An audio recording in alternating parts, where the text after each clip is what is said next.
US Fed का एक फैसला और भारत के बाजार हिल गए। अब आपको इस वीडियो में बता देते हैं कि क्या कुछ हुआ और भारतीय बाजार कैसे क्रैश कर गए यूएस फेड के रेट कट के ऊपर आए हुए स्टांस के बाद। हेलो एंड वेलकम, आप देख रहे हैं गुड रिटर्न्स। मैं हूं आपके साथ अर्णिमा द्विवेदी। यूएस फेड ने इंटरेस्ट रेट्स होल्ड कर दिए और असर ग्लोबल मार्केट्स के थ्रू इंडिया पर दिखाई दिया। सेंसेक्स 2000 पॉइंट्स के आसपास नीचे चला गया और निफ्टी 200 के नीचे फिसल गया। अब मार्च 2026 में आपको बताते चलें कि फेडरल रिजर्व ने लगातार दूसरी बार रेट्स 3.5 to 3.75% के बीच ही रखे हैं, यानी स्टांस न्यूट्रल है, रेट कट नहीं हुए हैं। ये डिसीजन एक्सपेक्टेड था, लेकिन फेड के सिग्नल्स ज्यादा इंपॉर्टेंट है। उन्होंने साफ कह दिया कि 2026 में सिर्फ एक रेट कट और 2027 में एक और रेट कट पॉसिबल है, यानी कि पूरे साल में अब रेट कट सिर्फ एक बार होगा। यूएस फेड का यह कहना है और 2027 में भी सिर्फ एक रेट कट पॉसिबल है।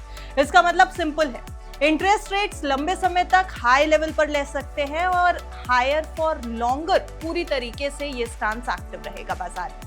अब नंबर्स को भी थोड़ा ध्यान से समझ लीजिए। यूएस जीडीपी ग्रोथ आउटलुक बढ़ाकर 2.4% 2026 के लिए और 2.3% 2027 के लिए कर दिया गया, लेकिन इन्फ्लेशन अभी भी चिंता बढ़ा रहा है। पीसीई इन्फ्लेशन 2026 के लिए 2.7% प्रोजेक्ट किया गया है, जो फेड के 2% टारगेट के काफी ऊपर नजर आता है।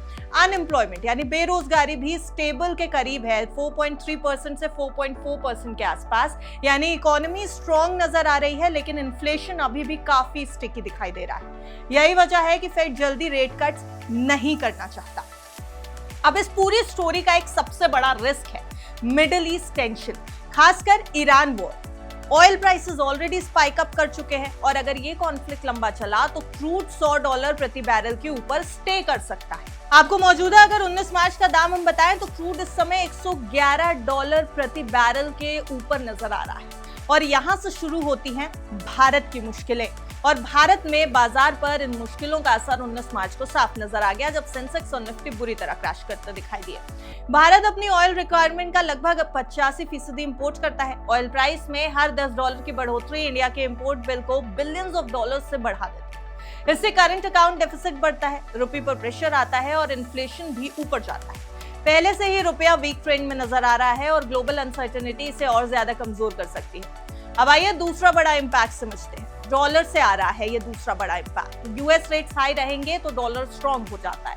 स्ट्रॉन्ग डॉलर का मतलब फॉरेन इन्वेस्टर्स इमर्जिंग मार्केट से पैसा निकालकर यूनाइटेड स्टेट्स में शिफ्ट करेंगे, यानी कि भारत जैसे इमर्जिंग मार्केट्स में एफआईआईज की बिकवाली तेज हो जाएगी। और पिछले कुछ सेशंस में एफआईआईज ने इंडियन मार्केट से भारी सेलिंग की है, जिससे निफ्टी और सेंसेक्स पर प्रेशर लगातार दिख रहा है। शॉर्ट टर्म में वोलेटिलिटी बढ़ना लगभग तय नजर आ रहा था हमेशा से ही और बाजार इस समय भी काफी वॉलेटाइल है।